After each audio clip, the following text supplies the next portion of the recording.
All right, so last week we looked at chapter 10, which was on solving systems of equations. We used substitution, elimination, and matrices. And then the last day we started looking at section 11.1. Anybody remember what was 11.1 on?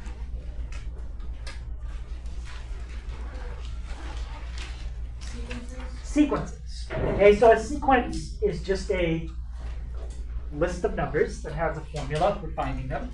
Now we're going to look at what's called a series. We're going to look at a finite series today and an infinite series tomorrow. A series is basically when you add up all the numbers in a sequence. For a short sequence, maybe it's doable by hand. For a sequence with thousands and thousands of numbers, if you want to add them all up, we don't want to do it by hand. We want to come up with a better way. So that's pretty much what we're going to look at in 11.2. So here's an example of a sequence that we could have had. Okay, this is the sequence 2n minus 1 squared. So let's write out a few of the terms in that sequence, and then I'll show you what we're going to do with it.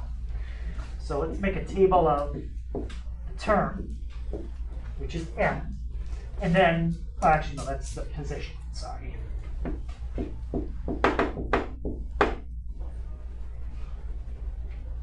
So the position, and then the actual term in that position.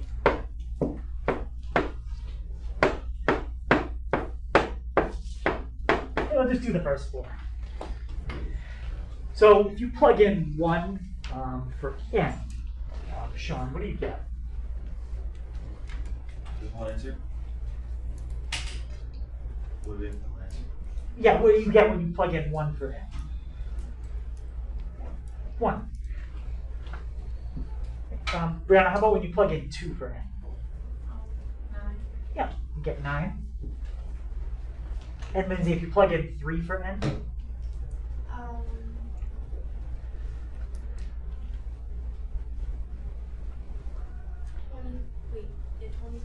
25? Yep. And Justin, if you plug in 4 for n? 49. Yep, 49. Another way to think about it is this is 1 squared, 3 squared, 5 squared, 7 squared. The next one would be 9 squared, 11 squared, 13 squared. It's odd numbers squared. That's the pattern here. All right. A little easier to see if you leave it with an exponent of 2, but that's fine. So now what I want to look at is finding what's called S sub n. What S sub n means is to take the first n numbers in a sequence and add them up. So for example, S sub 1 means to add up the first one terms in a sequence. S sub 2 means to add up the first 2 and write the answer. S sub 3 would mean add up the first 3 and then write the answer. So Gracie, what would S sub 1 be for our sequence? Would it be just 1? Yeah, when it's S sub 1, it's just adding up the first term, which is just the first term itself, which in our case is just 1 squared. Kiana, how would I find S sub 2? Would you add the, sorry, I think it was the first. So would you just like add 9 or 3 squared to the first term? Is that how it works? Yep, so what would that be? So that would be, what, 3 squared plus 1 squared? Mm-hmm. Oh, so like the solution to that? Yeah, So it'd be 1 plus 9, 10. 10. So we'd add 1 squared plus 3 squared, and we get 10. When we do that one, we get 1. So we got 1, we got 10. Let's do S sub 3. So that would be when you add the first 3. So 1 squared plus 3 squared plus 5 squared. And Hannah, what would that be? 35. Yep, 35. And then we could keep going however many terms that we have. And this represents adding up the first n terms. We don't know what n is, but at some point, this addition of things is going to stop. And it would stop with this one, 2n minus 1 squared. And maybe n is 20. Maybe that's the last one. Any questions on how we got these numbers, 1, 10, 35? Because now, what the goal is to take those three numbers, and maybe a couple more, but we could start with those three, and find a pattern for those numbers. Because if you can figure out a pattern for the numbers that I have circled, then we could predict what happens if you add up any number of numbers. Let's say you wanted to know what happens if you add up the first 20 terms. Well, if you can find a pattern to predict the 20th term in that sequence, then you can automatically add up 20 terms without doing it by hand. So that's kind of our goal, to find a pattern for that sequence. And we might not do that specific, but we'll do some common ones that there's some formulas that can already help us do this. Each one of those things that we did out, okay, S sub 1, S sub 2, S sub 3, these are what we call finite sums, or a finite series. It's finite because you're not adding up infinitely many. Okay, that's going to be tomorrow. You're adding up a certain amount of things, and then you're stopping. You can always find the sum of a finite series. Even if there's 50 million terms, that's not infinite. You can add up 50 million things and get an answer. In general, most of our sequences are going to be way shorter than that. Maybe we'll add up like the first 9 or 10 things. But the point is, we're only going to be adding up a certain amount of terms.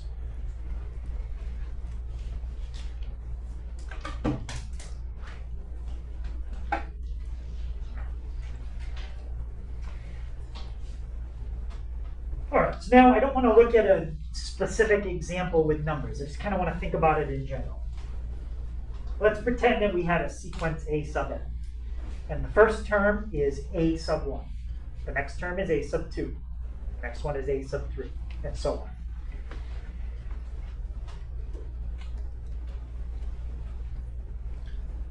If you want to find the, let's say, the fifth partial sum, how do you do it?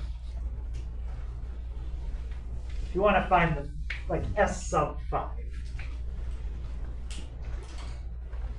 I asked you to find S sub 5, and I gave you a sequence, and maybe I gave you 200 numbers in the sequence. I gave you a bunch of them. How do you find S sub 5? Yep. You just add the first 5. You add up the first 5.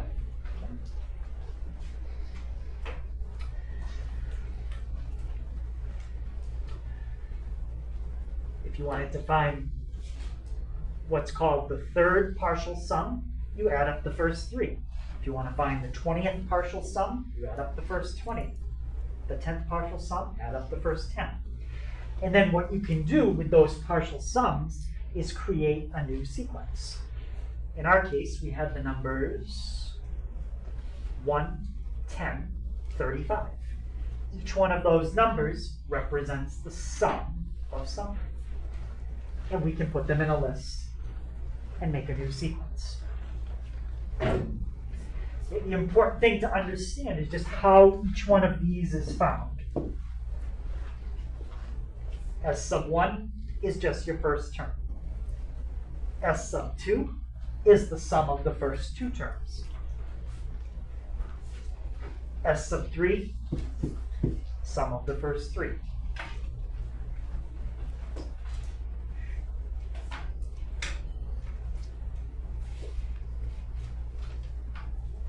I asked about S sub 5, and Jordan said it's the sum of the first 5. So A1 through A5 added together.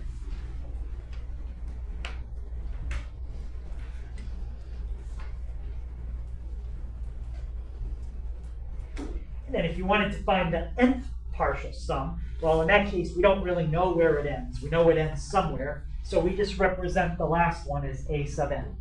And dot, dot, dot means there could be some more terms in between. How many, we don't know, but we're adding them all up. So first partial sum, second partial sum, third partial sum, nth partial sum.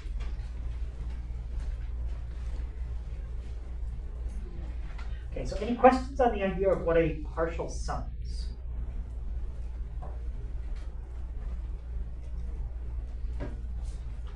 For small values, not too bad to do by hand. Bigger values, we need to come up with a system for doing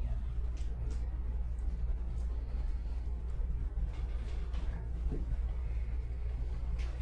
So writing things out with a partial sum, it can be a lot of writing. Like if I wanted you to write, say, s sub 20, you would have to write down a1 plus a2 all the way through a20. That's a lot to write.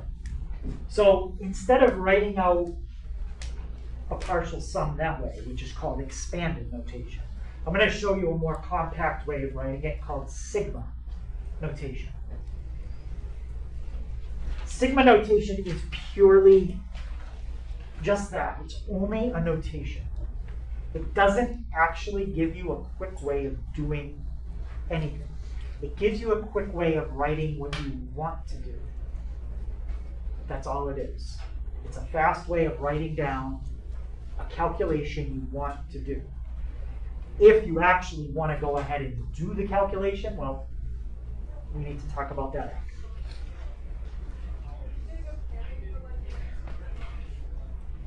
So let's say you wanted to add up the first n terms in a sequence, and you wanted to represent that without writing a1 plus a2 plus a3 plus a4, however many you have. Here's the notation you can use. So that's called sigma notation, and it has basically three important things that you need to put in it.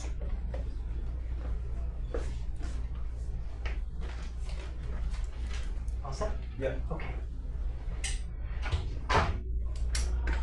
The first is this thing at the bottom, and the letter in that is called your index.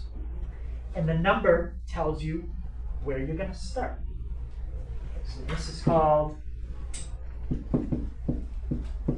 index, and it tells you where you are going to start.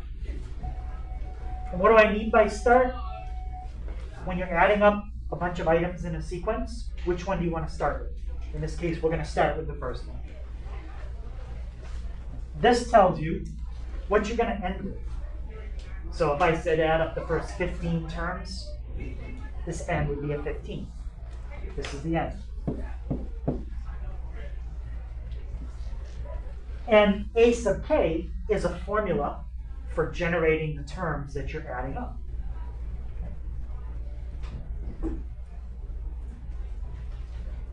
So they don't usually tell you the terms. You have to figure out the terms you're going to add together. And you'll have a formula here. Okay, a simple formula could be something like 2k plus 3.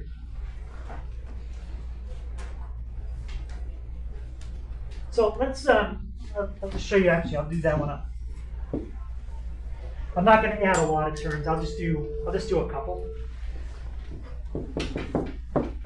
Let's add up 4 terms.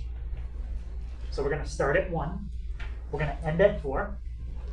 And the formula is 2k plus 3. What that means to do is plug in 1 for the variable in this formula and then write down the result. If you plug in 1 for k, William, what do you get? 5. Okay. Jocelyn, what if you plug in 2 for k? 7. Yep, 7. And you keep going until you hit the number at the top. So we did 1, we did 2, you go to the next number, now we do 3. Anna, what if I plug in 3 for k? 9. Yep, 9. And 4 is the highest number, so we can stop here. Gemma, what if I plug in 4 for k? 11. 11. So this means to do that. It's just a much shorter way of writing it out, especially if this number was like 50. Then we wouldn't have to write out 49 plus signs with 50 numbers between them all. Okay? But that's what it means.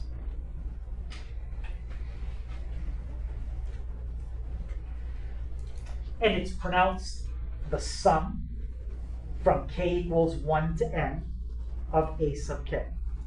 This one I would pronounce the sum from k equals 1 to 4 using the formula 2k plus 3.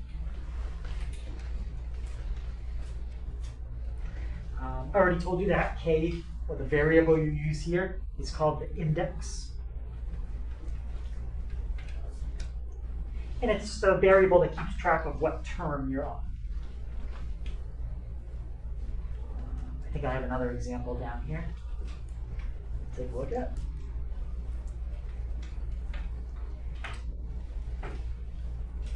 Actually, is that the same one?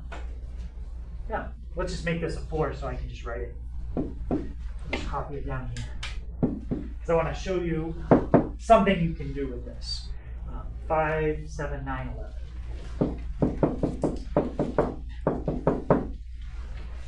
Oh, now, let's do this.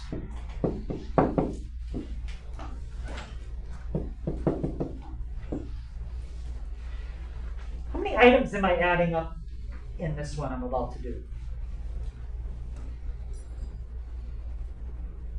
4. I'm going to add up 4 items. And let's do this.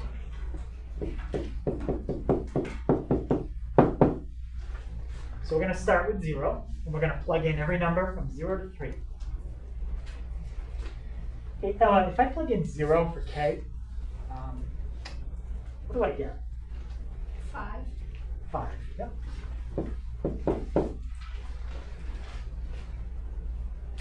And how about, Sam, what if I plug in 1 for k? 7. Yep, 7. Jason, what if I plug in 2 for k? 9. And Jay, what if I plug in 3 for k? 11. That's my last one. Same thing. Exactly the same formula. When you change the number that you start with, that's called reindexing the sum. You're reindexing it, meaning you're starting with a different number. And in general, the way you can reindex something is, think of these 2 things right here that I just circled in red as like 2 sides of an equation. You have to keep them balanced. So if you take this number and bring it down 1, then you have to bring it over here up 1. So when k was 1, I brought it down to a 0, brought it down 1. So then I took the k value over here and brought it up 1. If I made this a -1,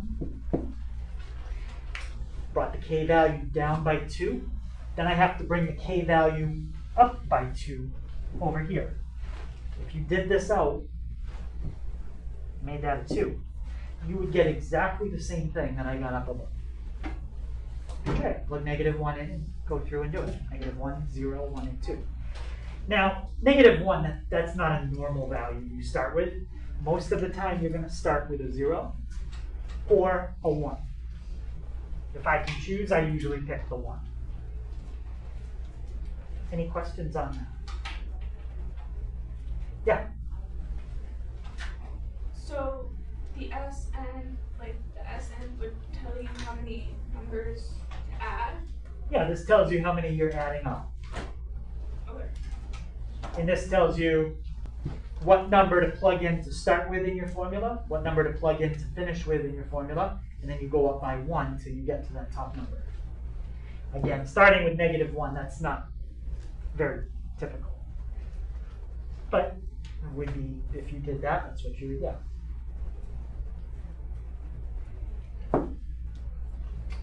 So again, that notation is called sigma notation. If you actually write it all out, like this. When you write it out like that, that's expanding. Okay, that's called expanded notation on the right. That's called sigma notation on the left.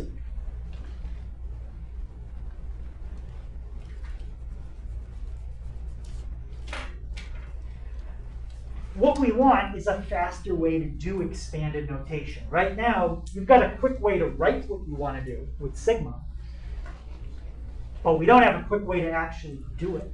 We'd still have to do each term one at a time and add them all up. That's what we want to kind of get away from. Okay, a faster way to do expanded notation.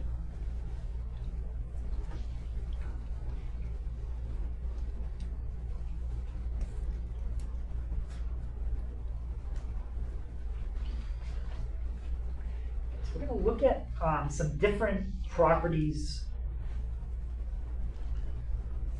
of sigmas, and I'll show you some examples with numbers, so when you see it, you can kind of get an idea of what it means with actual numbers, and then I'll show you the formulas. Okay, I won't do an actual example with numbers for every property, but I'll do it for a couple of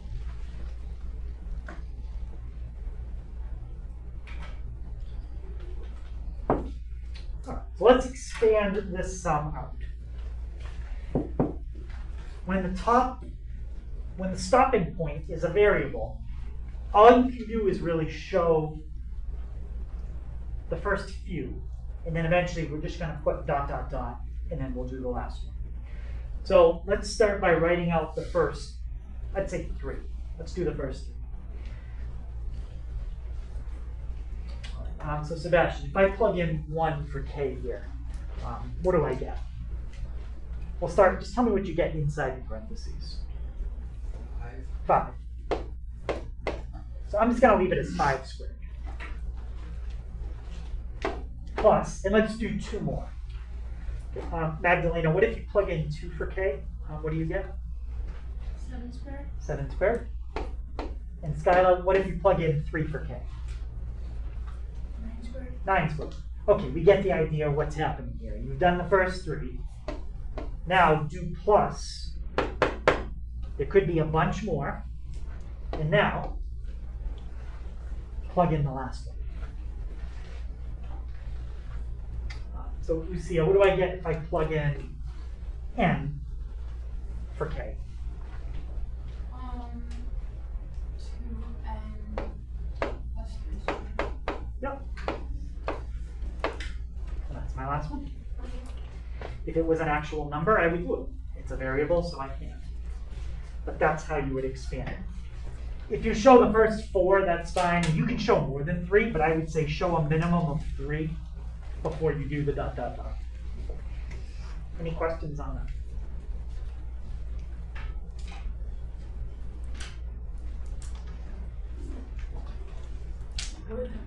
So would you leave it with the 2 on top, or like would it still be right if you had like fully done them out? So instead of like 5 squared, you like have to put 25, or Yeah. would you want it written like that? Yeah, you could do 25, 49, and 81. That's okay. Yeah. Sometimes I leave it with the exponent because in this case I think you can see the pattern easier. It's odd numbers squared versus if I put 25, 49, and 81, people may not notice that. But, yep, either way. Okay, so let's look at a few different properties that we can use with sums. These properties are basically going to allow us to take something like this and combine it into a single summation. Instead of having 2, we can combine it into 1. So we're going to have 2 sequences. What I'll do for the purpose of, I think, just helping it maybe make sense, I'll make up a very simple sequence. Let's let A sub n, let's let that be the sequence 1, 3, 5, very short, simple. And let's let B sub n be 2, 4, 6. So I will show you how some of the properties we're about to do work on these very small sequences.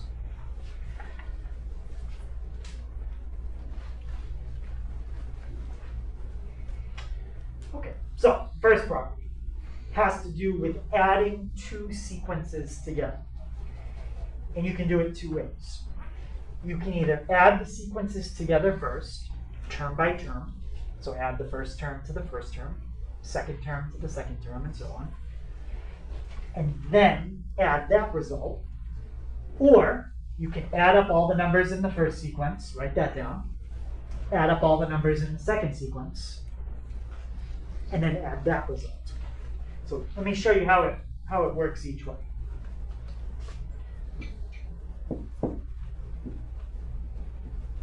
Actually, let's go like this. Let's start by adding the two sequences together, term by term. So sequence A plus sequence B. Right, if we add the first term in each sequence, 1 plus 2, gives me 3. The next one, 3 plus 4, gives me 7. 5 plus 6 gives me 11. 3, 7, 11. That's sequence A plus sequence B. Any question on how I got 3, 7, 11? Now, this symbol means add up everything that you just did. 3 plus 7 plus 11. Which gives me how much? 21. Now, let's do it using the calculation on the right. So this says add together all the numbers in sequence A first. So what's 1 plus 3 plus 5? 9. Plus, add together all the numbers in sequence B. 2, 4, 6. 12. So you added numbers in the sequence A, sequence B. Now add 9 and 12 together, and what do you get? 21. So that's two different ways of doing exactly the same calculation.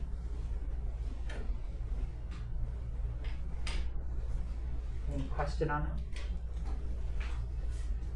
that? Subtraction works the same way.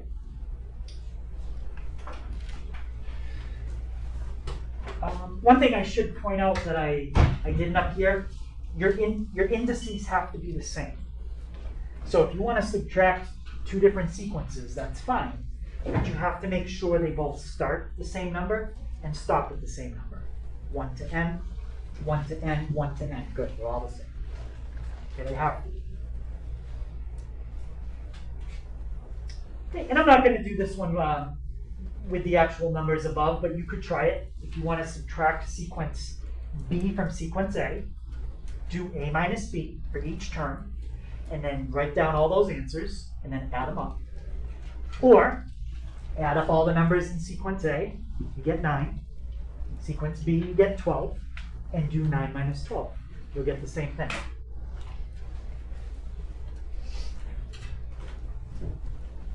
Okay, so there's a rule for combining sequences with addition, subtraction.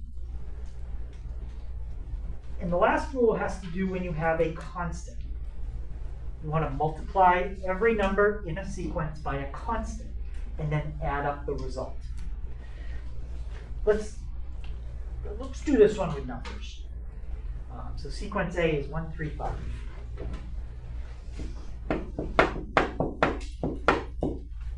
And let's let the constant that we're going to use be 2. So I want to double everything in the sequence and then add it all up. Show you two ways you can do it. First, you could do this. Take your constant and multiply it by every number in your sequence. Think of it as a distributive property to every number. So if I did 2 times this sequence, what would those numbers become? Yep. 2, 6, 10. That's multiplying every number in sequence A by 2. Where did I get 2? I just made up. Now, the next thing is to add all the numbers in that sequence. 2 plus 6 plus 10 gives me 18. So that's doubling everything in the sequence and adding it all up. Now, let's try it this way. First, think of that as being in parentheses. Add everything up in the sequence first. What's 1 plus 3 plus 5? 9 times, and what are we using for C? 2. And 2 times 9 is how much? 18. It's exactly the same thing. So it's a different way of multiplying everything in a sequence by a constant and then adding it up. So the important idea here, constants can be moved to the front. Just like that. Questions on that? So let's try this one.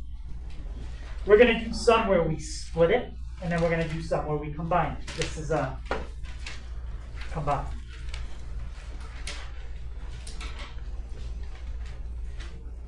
So in terms of what we did before, think of this part as sequence A. Think of this as sequence B. First thing to check is make sure they have the same start and the same stop on the summation. Do they each have the same starting and ending point?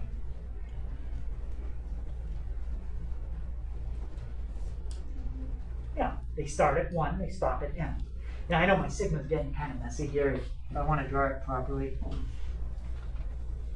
that's what a proper sigma looks like. But when I start drawing it fast, it looks like that. Okay, so this is what I want you to find. From k equals 1 to n, add those up. So it's basically combining like terms.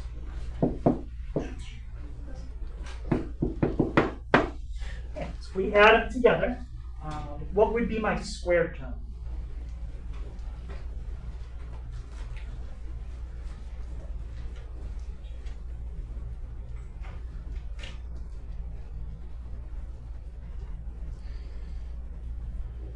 Yeah, 6k squared. And Ava, how about my next term? Yep, you got a minus 2k. And Tucker, how about my constant?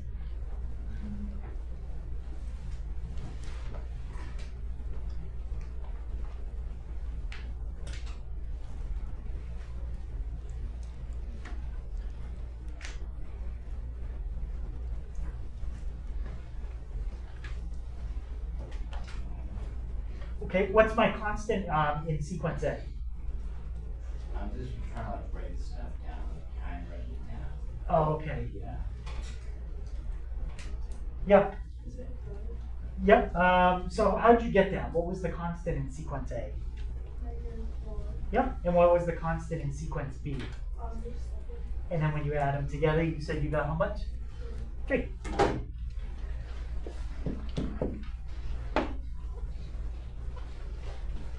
And that's what you get when you add those two sequences, those two summations into one. Any question on how we get to 6k squared minus 2k plus 3? Can we just like go over that really quick? I'm just confused on like how like it got to that. So in our problem, we have something here and something here, right? They give us whatever it is, 5k squared minus 4 for the first one, and 7 minus 2k plus k squared for the second one.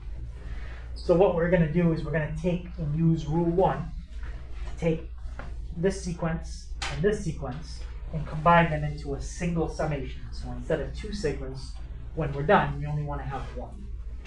First thing to check is, do they both start at 1 and end at n? And in our case, they did. So that was fine.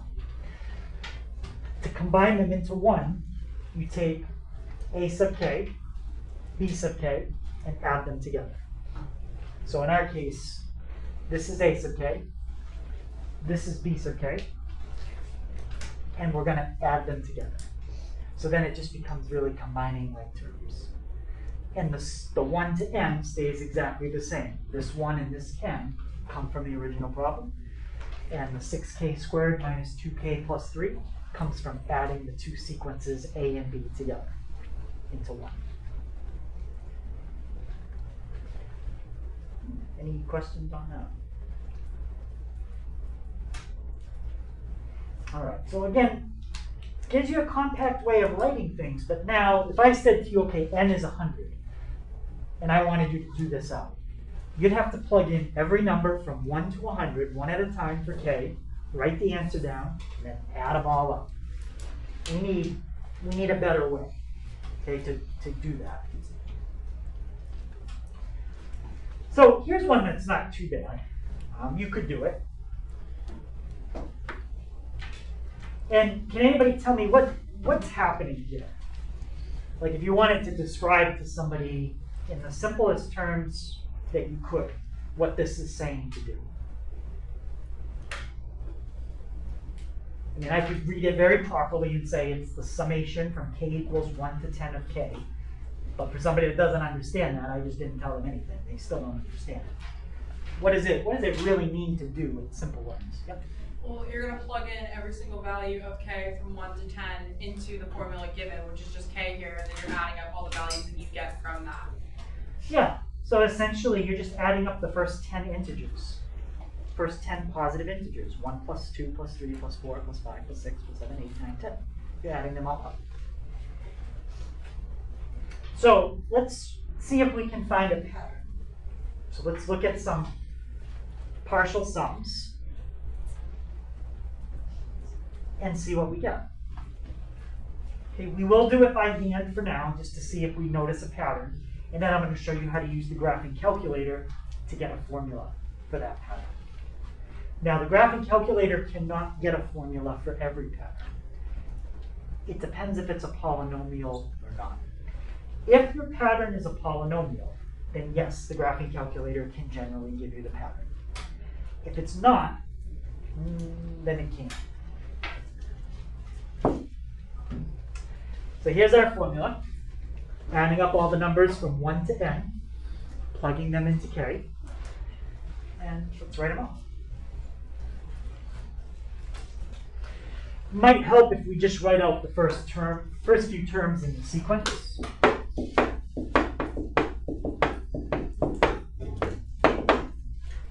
So those are the terms in the sequence that we're adding up.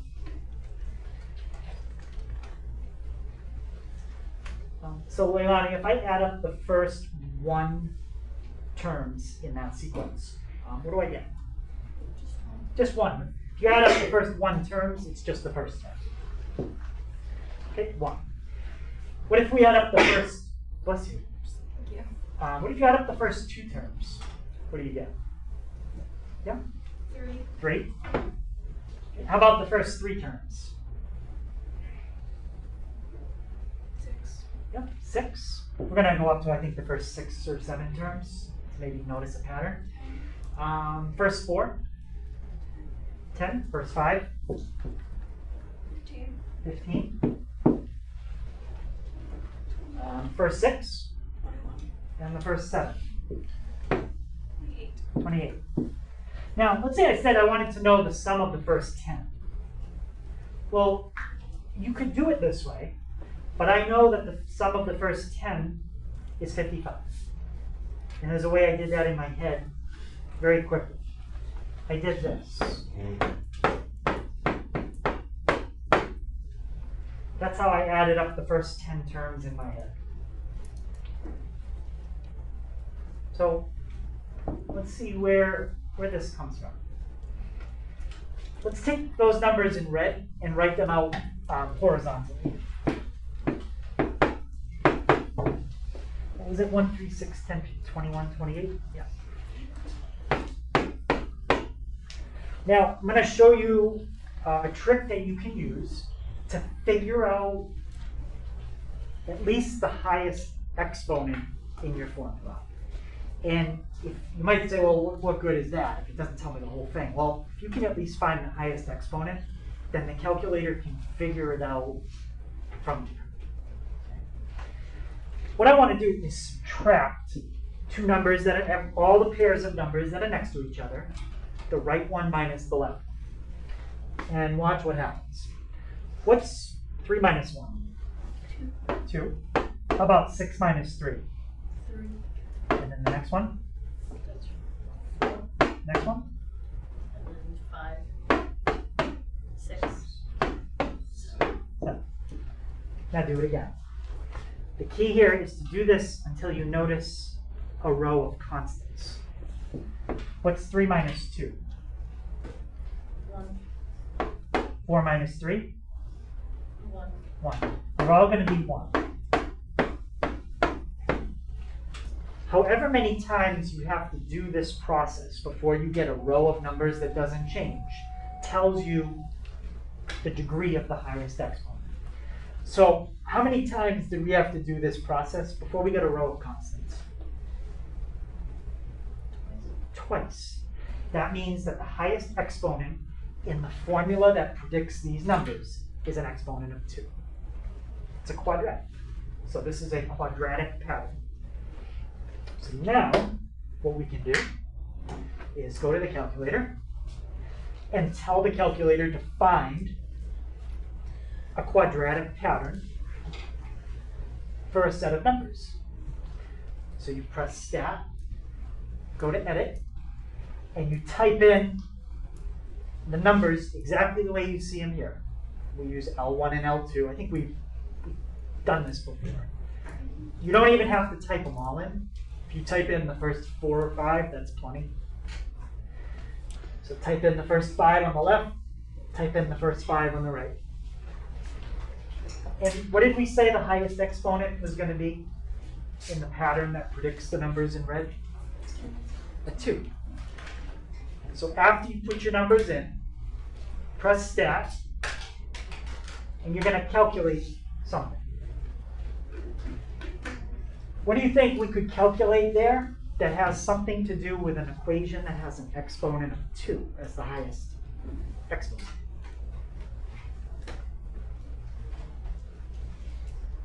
Yeah? The quadratic one. Yeah, quadratic. We're always calculating some type of regression, whether it's a linear, quadratic, cubic, or quartic. The calculator can do all of those. If it was a degree 5, the calculator can't do it. But we wouldn't have one that high. So we want to see if we can find a quadratic pattern that predicts these numbers in red. Then I could say, well, what do you get if you add up the first 200 numbers? Then I could just plug the number 200 into a formula and be done. Yeah, question? I wonder if you can restart from the beginning of the steps you're talking. So we haven't found the equation yet. So the first thing is you just have to put the data in. So you go to Stat, and then Edit, and you type your data in.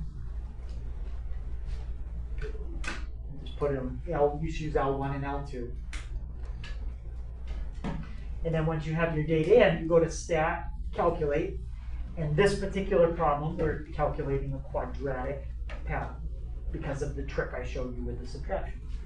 So I'm going to go to quadratic. I don't have to change anything. Just going to highlight, calculate, and hit enter.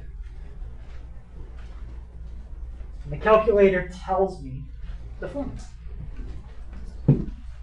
So it tells me it's 1/2 x squared plus 1/2 x.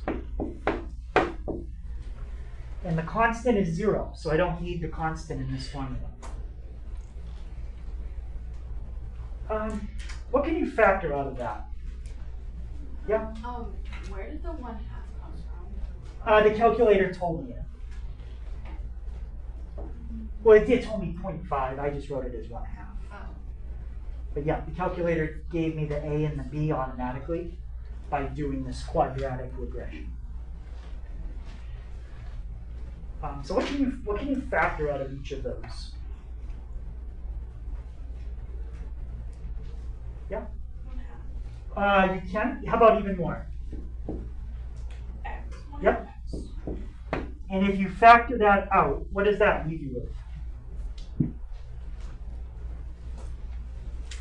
Yeah. X plus 1. X plus 1. Now you're about to see where this is going to come from. Instead of multiplying something by a half, that's the same as dividing by what? 2. So if you wanted to add up the first 10 numbers, all you have to do is take the number times the number plus 1 and divide it by 2. So to add up the first 10 numbers, take 10 times 11 and divide by 2. So I get 55.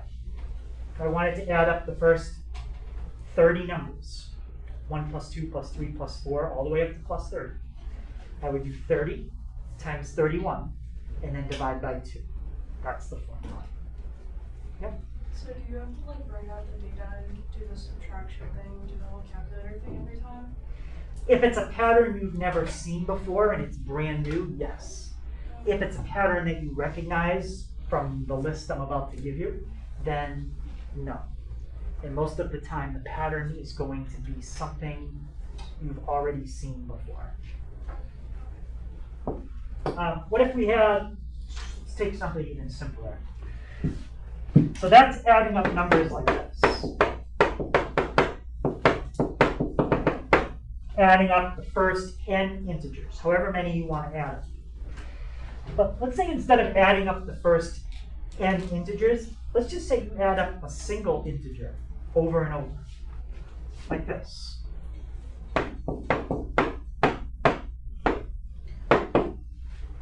So this says to add up all the first 5 terms generated by using this as your formula. So if you plug in 1 into this formula, what do you get?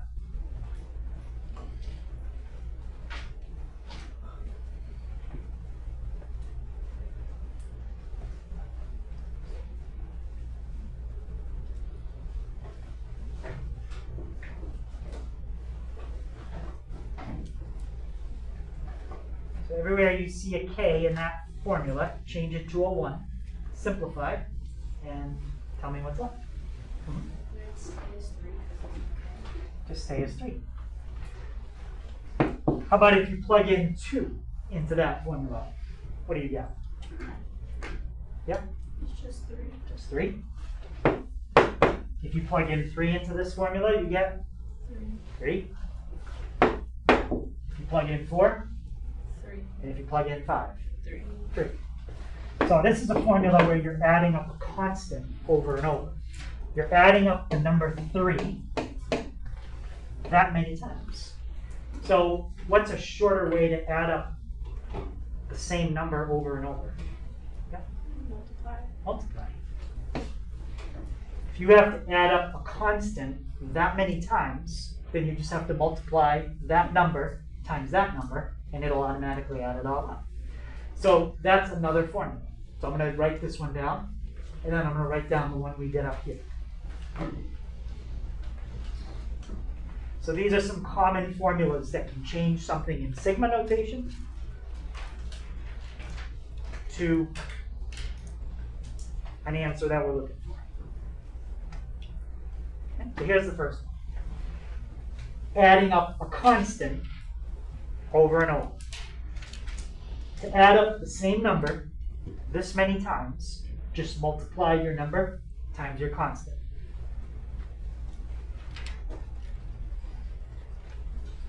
Sigmas are not really something you want to leave in a final answer ever, right? If they ask you to like simplify and get a value, you want a number, like 56. You don't want to leave sigma. And this is how you get rid of it for a constant. Okay, the next one is one that I proved to you using the calculator. If you want to add up the first n integers, 1 plus 2 plus 3 plus 4 plus 5 plus 6, as high as you want to go, here's the formula to do it. Take however many numbers you want to add up, multiply by that plus 1, and then divide by 2. So you want to add up 1 through 20. Okay, 20 times 21, divide by 2. 210. Very quick way to add up the first 20 integers.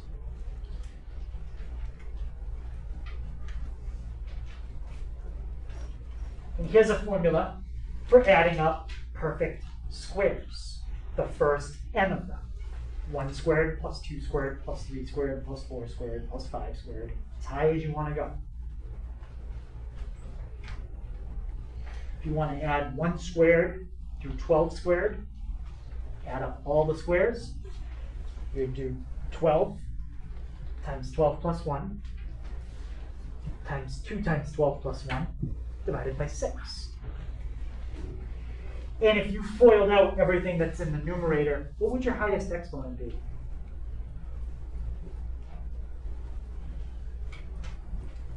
Yeah. A 2. If you did this one, it would be a 2, because that would be n squared plus n. Oh, a 3. It would be a 3. So this formula is a cubic. The only way you could figure this out, probably at this point, is if you wrote out the first few and used the graphing calculator to find the formula, if I didn't give you this. To find this by hand, that could be a little challenging. Right? So you got a formula for adding up a constant over and over. First n integers, first n perfect squares. Those are the 3 that you would probably want to know.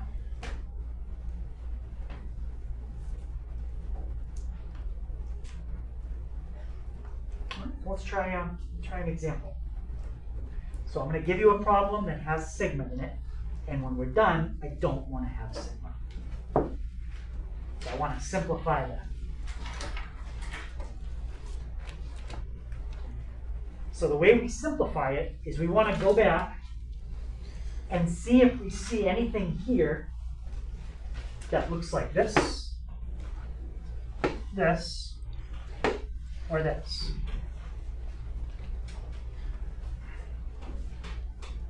Now, not quite. We have negative 2k plus 3.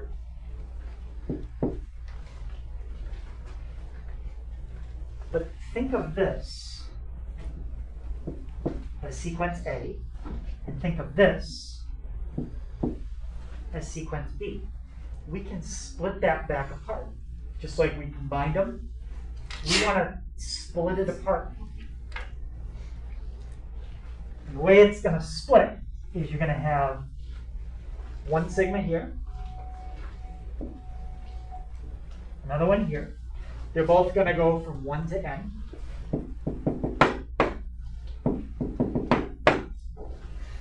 It's going to be a plus sign between them. And anybody have an idea of what's going to go right there?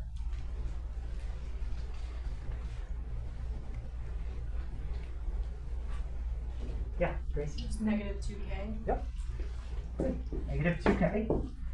And how about what's going to go right there? Yeah. 3. 3. Now, what you just wrote at the end, you should recognize how to simplify that. You're adding up the number 3 n times. You're adding up a constant n times. What I circled in black is this. Just change c to 3, and then you're done that part. Now, this part, negative 2k. I don't see anything here that has negative 2k on the right-hand side.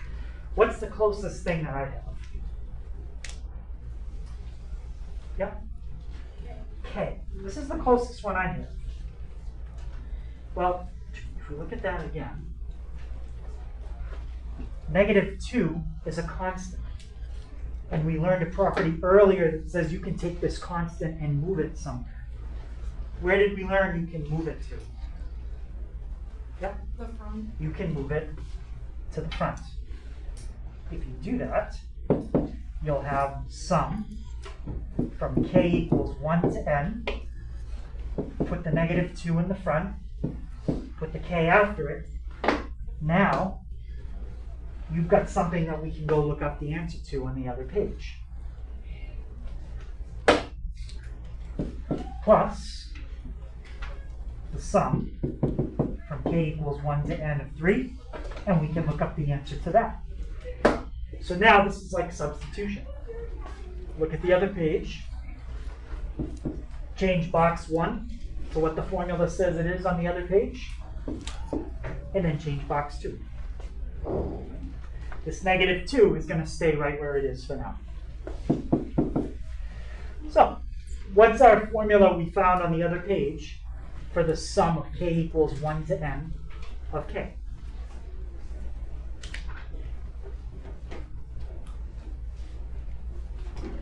Yeah. N times n plus 1 over 2. So n times n plus 1 over 2.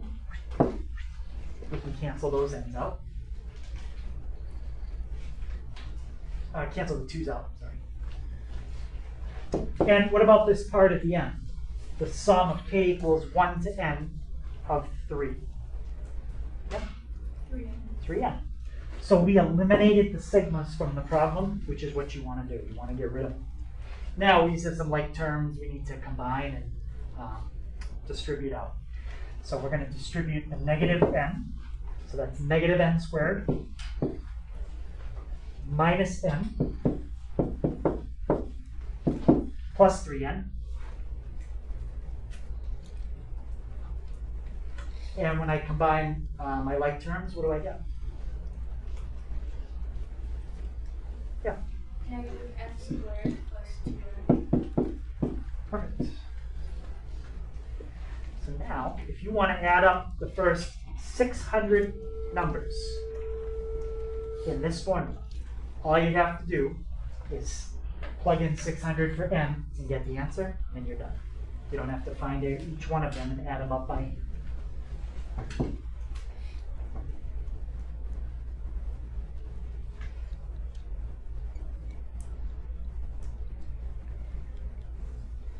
Any question on that?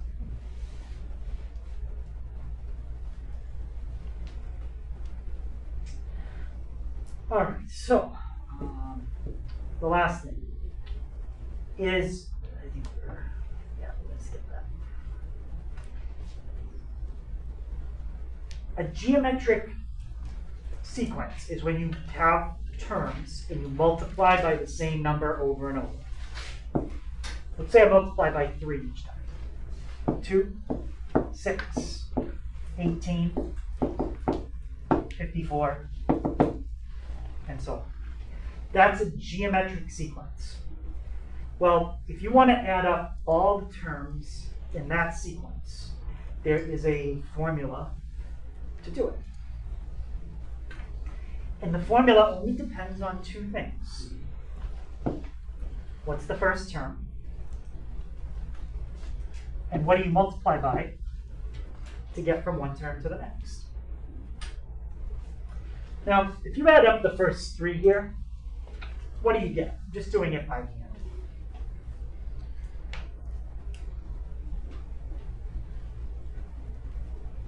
Yep.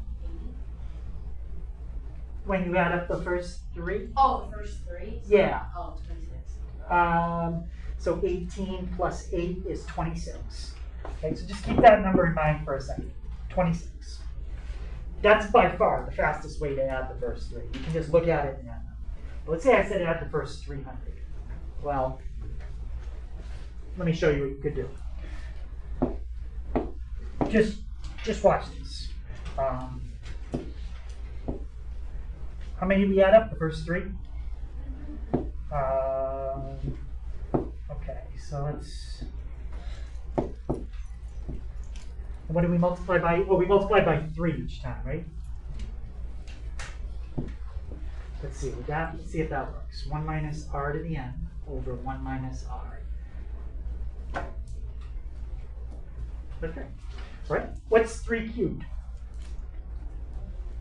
27. What's 1 minus 27? 26. Or negative 26. So negative 26. What's 1 minus 3? Negative 2. Negative 2 times 2. Well, negative divided by negative is positive. What's 26 divided by 2? 13. And what's 13 times 2? There's your answer. So there is a formula for adding these up. More complicated to use the formula on this one because it wasn't that many. But in general, the formula is the first term times 1 minus r to the n over 1 minus r.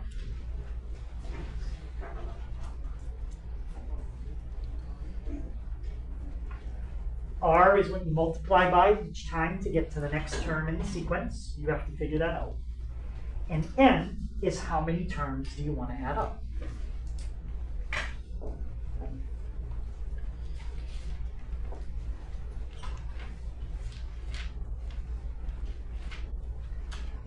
So this is the formula for the sum of a finite geometric series.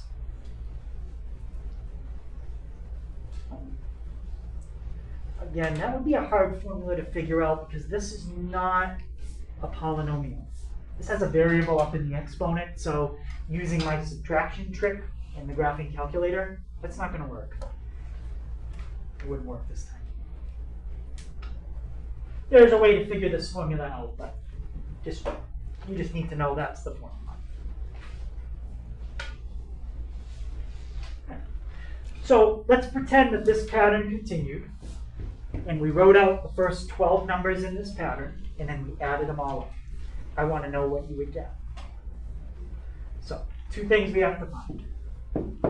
First term, common ratio. Okay, what's my first term?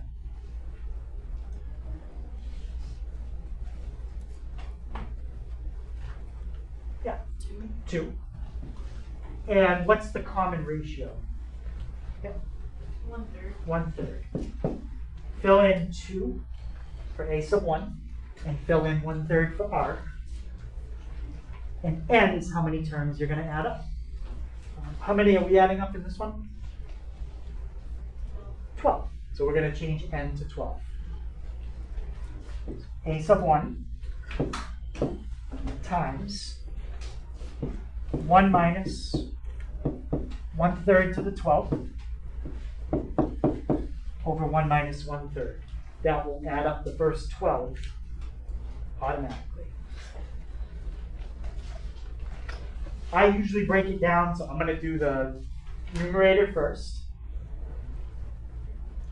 1 minus 1/3 to the 12th. And as I do it, I'm not rounding anything off. So I'm just going to use that exact answer, and I'm going to divide it by, what's 1 minus 1/3? Yep, 2/3. So I get that. And then the last thing I need to do is double, times 2. You can type it all in one step if you want. But when I add up the first 12 terms, I get that. 2.9999994. If I added up the first 50 terms, what do you think I would get pretty close to?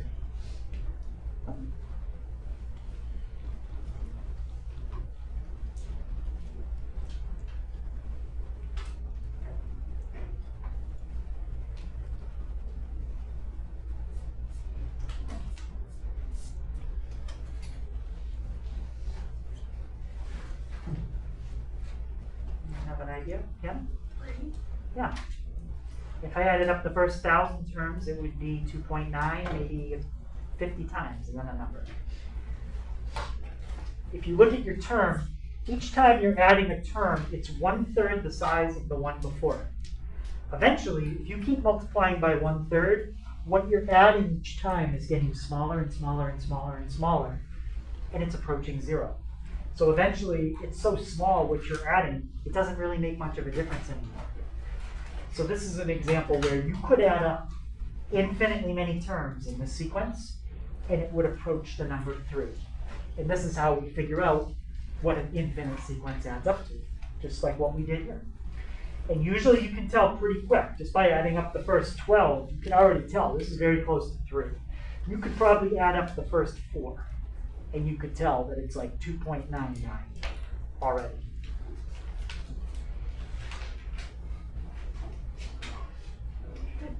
Any questions on how we added up the first 12 terms? Right, so tomorrow we'll pick up with that idea, and that'll take us into an infinite series, okay, adding up infinitely many things. Okay, so homework for tonight.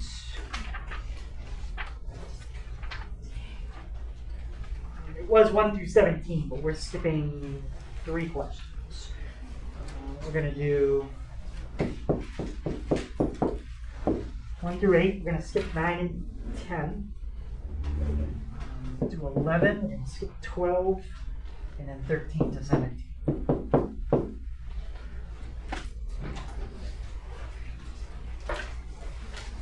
Okay, so that's the homework for tonight, and we'll take a look at that tomorrow.